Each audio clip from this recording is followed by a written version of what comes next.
Speaker గారు ఇచ్చిన నిర్ణయాన్ని మేము స్వాగతిస్తున్నాం. ఈరోజు జరిగిన నిర్ణయంలో వాళ్ళ 5 మంది సభ్యులని మళ్ళీ క్లీన్ చిట్ ఇవ్వడం జరిగింది.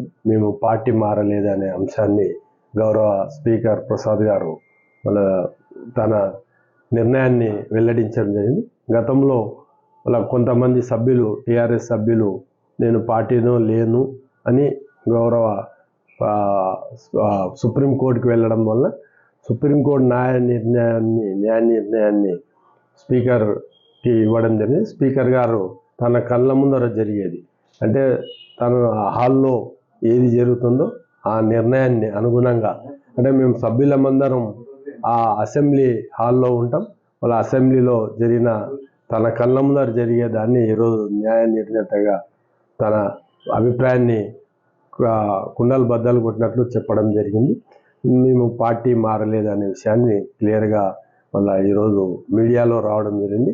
నేను దాన్ని పూర్తిగా చూడలేదు. ఇంకా దానికి సంబంధించిన అడ్వకేట్స్ని ఇప్పుడే నేను సంప్రదించడం జరిగింది. దానికి అంటే జడ్జిమెంట్ కాపీలు నా చేతికి రాలేదు. జడ్జిమెంట్ కాపీలు వచ్చినాక మిగతా విషయాల మీద నేను క్లియర్గా మాట్లాడతా.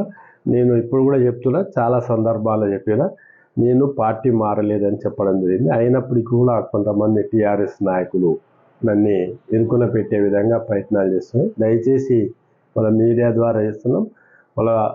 యాజ్ ఏ ఎమ్మెల్యేగా రకరకాలుగా గౌరవ ముఖ్యమంత్రులని, గౌరవ మంత్రులని కలవాల్సిన అవసరం అంటే గద్వాల నియోజకవర్గ అభివృద్ధి కొరకు కలవాల్సిన అవసరం ఉంటుంది.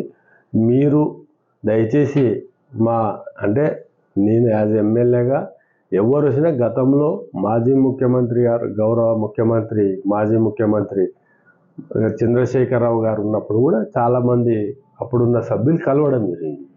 ఇది కామన్, సహజంగా స్థానికంగా ఉన్న సమస్యల మీద ముఖ్యమంత్రి గారికి కలవాల్సిన అవసరం ఉంటుంది.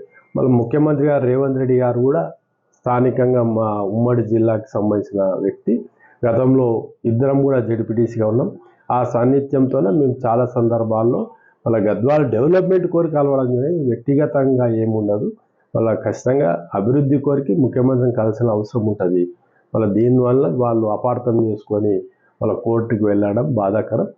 ఈరోజు మీ ద్వారా కూడా, మీడియా ద్వారా కూడా గౌరవ స్పీకర్ గారు ఇచ్చిన దాన్ని మేము ప్రత్యేకంగా ధన్యవాదాలు చెప్తున్నాం. అసలైన తొలి వెలుగు. ఫాలో వాట్సాప్ @తొలి వెలుగు official.